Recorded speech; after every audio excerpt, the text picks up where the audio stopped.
Olá, seja bem-vindo a mais um vídeo do canal. E continuando com as nossas listas, hoje a gente vai falar um pouquinho sobre a lista de materiais de dentística.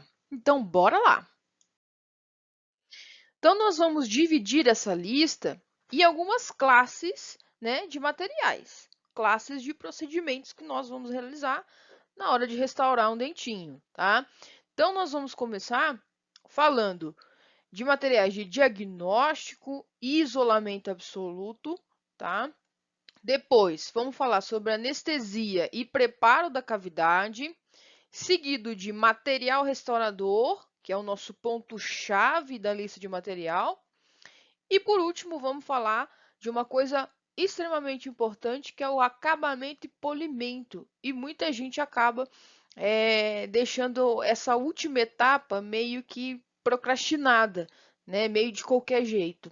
E na verdade, para o sucesso de tudo isso aqui, o acabamento e o polimento ele tem que ser realizado com maestria, tem que perder tempo para poder fazer esse processo aí e fazer com que as suas restaurações tenham brilho, definição, estética e longevidade bem melhoradas. Perfeito? Então vamos começar com o diagnóstico. E daí, antes desses materiais, você tem que lembrar que você vai fazer um diagnóstico clínico, né? Então, vai usar lá um papel, uma caneta, né? Um questionário clínico, tá? Mas isso aí é de acordo com a filosofia da sua faculdade. Por isso que eu não vou colocar materiais aqui para fazer anamnese, tá? Tem faculdades que fazem de uma forma eletrônica, né? Que é bem interessante também. Mas nós vamos começar aqui do prático, daquilo que está em todos os lugares. Então, radiografias, e aqui a gente está falando principalmente de radiografia periapical e interproximal, tá? Por quê? Radiografia panorâmica, ela não dá riqueza de detalhes, então nós não conseguimos ver a cárie efetivamente, não conseguimos ver o limite, os limites da cavidade daquela cárie, tá? Então, para dentística, gente, isso aqui é imprescindível, tá bom? Aí, para auxiliar na radiografia, nós temos então os posicionadores radiográficos, né? E vamos ter as colgaduras para fazer a revelação, né? Tem também a caixa de revelação, mas isso é uma coisa que a faculdade vai fornecer para você, então eu não vou colocar coisas que o corpo da faculdade, da universidade vai te fornecer, tá? Vou colocar coisas que você efetivamente precisa comprar. E daí a gente começa com o kit clínico, né? Uma pinça, um espelho e aqui uma sonda exploratória, tá? Para a gente analisar bem o caso, perfeito? Seguindo então para a relação de isolamento, né? Uma das etapas que mais causa dificuldade, né, quando você vai restaurar, principalmente quando você está aprendendo, mas é uma das etapas, pessoal, que deixa o seu trabalho sempre limpo, sempre impecável, tá? Então, não pule isso aqui na vida real de vocês, na vida profissional de vocês, tá? Pare de achar que perder tempo isolando é perder dinheiro, porque não é. Tá? Aquilo que você faz sem isolamento, provavelmente você vai ter que refazer. E daí você perde muito mais tempo, perde muito mais dinheiro, tá bom? Então vamos ser inteligentes. Falando então do isolamento, nós vamos ter o perfurador de borracha, que é esse equipamento que nós estamos vendo aqui, né? Vamos ter então a borracha de isolamento, e aqui eu recomendo a você não comprar mais barata do mercado, porque esse equipamento aqui ele rasga com facilidade quando ele é muito fraquinho, tá bom? Então compra uma intermediária. Aí nós vamos ter também a pinça Palmer, que ela vai acoplar os grampos aqui, ó, para a gente encaixar no dentinho para poder isolar, tá? Então pinça Palmer, os grampos que serão selecionados de acordo com os dentes que você vai trabalhar. Então, para cada dente, nós temos um grampo ou um grupo de grampos diferentes. Nós vamos usar também o arco de isolamento, né? Pode ser arco de Young, pode ser o arco de Oshby. Isso daí a sua faculdade vai te direcionar muito bem. E aqui, diferente na lista de endo, não tem necessidade de ser de plástico, tá, pessoal? Porque dificilmente vai atrapalhar na hora de você fazer radiografia, por exemplo. Por quê? Porque a gente radiografa antes do procedimento, a gente não vai radiografar durante o procedimento de dentística, tá bom? O fio dental, importantíssimo para nós adequarmos o grampo e adequarmos corretamente o lençol ao redor do dente, né? Para ele ficar bem acoplado, bem bonitinho.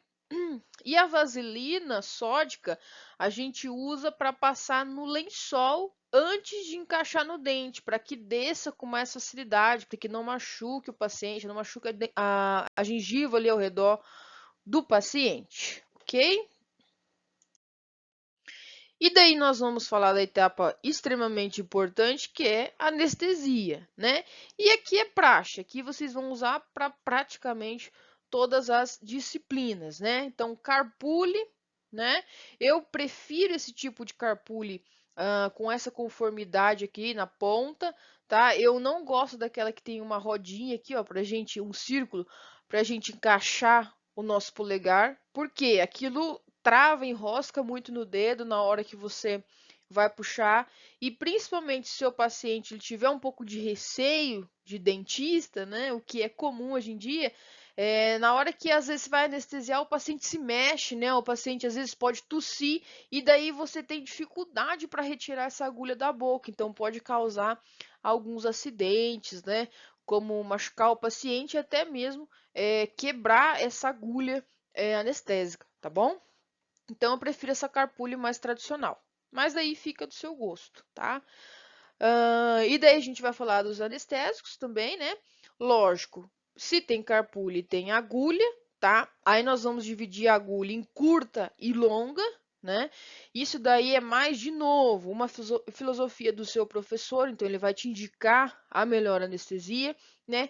Clinicamente, hoje, eu, Andressa, uso a agulha longa para anestesiar regiões terminais, né, regiões lá no fundo da boca, e para fazer anestesia ali próxima, regional próxima ali ao dentinho, né, as infiltrativas que a gente chama, eu uso então a seringa média, tá? Para criança, sempre a extra curta, sempre, beleza? E os anestésicos também, tenham em mão sempre duas classes de anestésicos, tá? Porque nós vamos trabalhar com pessoas, com públicos completamente diferentes, né? Eu sempre recomendo ter lá uma lidocaína, né? Para geralmente anestesiar uma pessoa que está grávida, por exemplo, né? Uma mulher grávida. E tenha também um outro anestésico ali, né? Uma marticaína, uma mepivacaína também é bem importante, porque ela tem um poder anestésico bem maior, né? Então tenha pelo menos dois tipos de anestésico. E daí vamos falar na prática, né? Você vai comprar duas caixas de anestésico, provavelmente você não vai usar as duas caixas. Divida com seus colegas, né? Ou, por exemplo, compre você uma caixa, o outro colega compra outro tipo de anestésico e vocês trocam a metade, tá, gente? Isso é muito inteligente, porque os materiais eles vencem com muita facilidade, né? E você não vai dar anestésico vencido para o seu paciente e nem jogar fora aquilo que você pagou caro, perfeito? Então é uma prática muito inteligente, tá? Eu não coloquei aqui, mas nós também temos o anestésico tópico, né? Que é aquela pomadinha que a gente passa antes de fazer a anestesia do paciente, tá? Funciona, tá, pessoal? Mas se você tiver paciência, não adianta você passar a pomada e já injetar a seringa. Se você passar a pomada, você tem que esperar lá de 1 minuto e meio a 2 minutos, né? Fazer pressão na região para que o paciente não sinta tanta penetração da agulha, né? Mas se tratando de dentística, alguns casos a gente nem tem a necessidade, por exemplo, de fazer anestesia. Então, não é algo que eu utilizo com frequência. Eu utilizo mais em crianças hoje na clínica, perfeito? E daí nós vamos entrar então no preparo de cavidade, né? Onde nós vamos falar das pontas diamantadas, né? Pontas. Então, todas essas pontas, elas têm uma conformação. E daí na sua lista você vai ter numerações diferentes, né? 3082, 1012, 1014, né? Então cada um vai ter um sentido. Então geralmente a gente acessa a cavidade com uma esférica, né? E depois a gente vai começando a dar a conformidade que nós precisamos com uma troncocônica, geralmente, tá? E lógico, dentística está grudada com o que? Prótese. E daí, para a gente fazer preparo, principalmente prótese fixa, nós vamos ser totalmente reféns, totalmente dependentes desses tipos diferentes de pontas, tá? Então, compre os tipos diferentes de pontas. Não é um material caro, é um material relativamente barato. E você vai comprar a lista, não vai precisar ficar repondo. Se você não perder, porque são instrumentos pequenos, né? Se você tomar cuidado e não perder, você vai ter aquilo ali para sua graduação toda, né? E depois que a gente faz o acesso, nós vamos falar então de remoção de cárie. E daí a gente pode remover a cárie com curetas de dentina, né? Como essa daqui. Temos vários tamanhos, por isso vai ter muitos números na sua lista, né? Porque depende do tamanho. Eu não compro e nunca comprei todos os números, tá, pessoal? Eu compro números intermediários. Então, eu pego a cureta na mão e vejo mais ou menos como que eu vou usar isso aí. Geralmente, o tamanho das cavidades, ele dita muito o tamanho dos seus instrumentais, tá bom? E a gente vai falar das brocas carbides, tá, pessoal? Broca carbide pode ser tanto acoplada em baixa rotação quanto em alta rotação. Então, ela pode ter tanto essa parte aqui, quanto ela pode ser lisa, sem essa parte, tá? Eu prefiro as pontas de baixa rotação para carbide, porque eu visualizo um pouco melhor o ambiente que eu estou trabalhando, né? Não coloco água ali no momento da remoção da cárie, justamente para mim ver o que eu estou fazendo. E você tem uma rotação mais baixa, tá? Porque essas lâminas aqui da ponta, elas são extremamente cortantes, tá? Então, diferente das diamantadas que vão desgastando, essas daqui vão fazendo cortes no dente. Então, a gente tem que ter um pouquinho mais de cuidado nessa hora, tá? E a gente vai ter também os cortantes, né? Que daí entra cureta, entra cinzel, os cortantes de black, machado. Então, tudo que vai ter uma pontativa para cortar, você vai fazer o acabamento da cavidade com eles, tá? Nós usamos também para remover excesso de restaurações, principalmente restaurações próximas ali à cervical. Nós também utilizamos esses materiais, lógico, com muito cuidado, muita responsabilidade, né? Que são extremamente cortantes, mas a gente vai usar aqui no preparo para refinar o preparo, deixar bem lisinho, bem bonitinho, e também para o acabamento ali das restaurações, perfeito? Seguindo aqui então, pessoal, nós vamos falar do que realmente dita a dentística, né? Que é material restaurador, né? E daí, quando você for olhar a sua lista, você vai ficar perdido, porque são muitas marcas, são muitas variáveis para você escolher, tá? Então, por exemplo, depois que a gente fez tudo isso, preparou a cavidade, isolou bonitinho, o que você vai fazer no seu dente? Você vai fazer o ataque ácido, ok? E daí você vai comprar um ácido fosfórico a 37%, correto? Então, o ácido, gente, não tem muito assim, não tem muito problema você escolher uma marca de ácido, tá? É um material um pouco mais tranquilo. Você pode comprar um mais baratinho, não vai ter tanto problema, tá? Depois que nós usamos o ácido na cavidade, nós vamos lavar, secar, certo? E a gente vai passar para o adesivo. Gente, essa etapa do adesivo, ela é um ponto de interrogação na cabeça, não só de estudantes, mas principalmente de profissionais, né? Hoje a gente tem uma gama de adesivos bem complexa, né? Cada adesivo serve para uma proposta e geralmente a gente usa tudo do mesmo jeito, né? E tá errado, é por isso que às vezes as restaurações não estão dando certo. Então, eu vou preparar um vídeo só falando de adesivo, tá? Não se preocupe com isso agora. A gente vai ter um vídeo só para aprender de adesivo, para você ficar craque, saber qual tipo de adesivo você vai usar, tá bom? E daí, quando a gente, por exemplo, nessa foto, tem um dentinho que perdeu essa parede aqui, que está em contato com outro elemento dentário, nós vamos precisar de uma coisa chamada matriz, tá? Que nem essa daqui que está sendo colocada. Ó. Nós temos vários tipos de matrizes, tá? Aqui eu estou mostrando para vocês uma matriz metálica, né? Aqui as matrizes que a gente chama de forma de feijãozinho, né? Essas matrix, unimatrix, geralmente são extremamente caras, tá? É um material muito caro, então não dá para você ficar usando isso aqui em todo tipo de restauração. Aí nós temos as matrizes que nós vamos pré-fabricar elas, tá? Então vem um rolinho com essa matriz, tem alturas diferentes, e daí você vai usar um porta-matriz, que é esse instrumento aqui, para acoplar essa estrutura e daí envolver o dentinho todo, ó. Como tá aqui, tá vendo? Então a gente consegue fazer uma parede. Obviamente que a restauração fica muito melhor e muito mais bonita com essa matriz aqui, tá? Para dente anterior, a gente tem também matrizes que não são metálicas, tá? Matriz de poliéster. Nós vamos usar para dentes anteriores, que daí a gente vai acoplar mesmo com as mãos. São tiras, né, de poliéster que a gente vai cortar, dependendo do tamanho que nós queremos, para acoplar.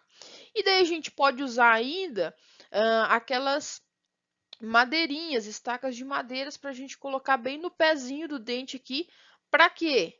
Porque a gente precisa de um ponto de contato aqui, né? E não pode descer essa resina para a gengiva. Então tem que ter aquela voltinha ao redor da gengiva. Então, lá perto da cervical, nós vamos colocar essas estaquinhas de madeira lá também, tá? Mas isso tem toda a lista de material de vocês, tá bom? E daí a gente vai falar, depois que a gente fez tudo isso aqui, vamos propriamente falar da resina, né? Antes de falar da resina, nós temos alguns outros materiais para restaurar, né? Então tem restaurador de dióxido de zinco, por exemplo, né? Tem restaurações até de eugenol, que hoje a gente não faz mais, mas antigamente tinha muito. Então, hoje na dentística de adultos, a gente vai falar principalmente de CIV, cimento de ionômero de vidro, né? Tanto para restaurar quanto para fazer proteção pulpar, né? A gente também pode falar de outros tipos de materiais para proteção pulpar, né? Principalmente fazer tratamento expectante. Aí a gente vai entrar com hidróxido de cálcio, né? Então tem alguns tipos também de hidróxido de cálcio. Tem a pasta de hidróxido de cálcio também que a gente pode utilizar, tá bom?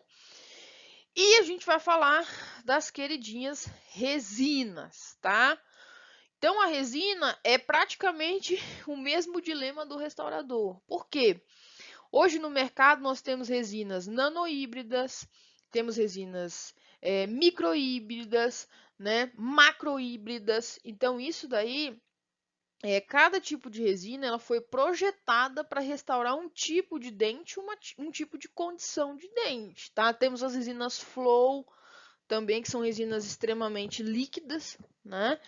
Então, cada resina tem o seu propósito. Nós também vamos ter uma aula só para falar de resina, tá? Porque é um assunto muito complexo para a gente explicar aqui numa simples lista de materiais.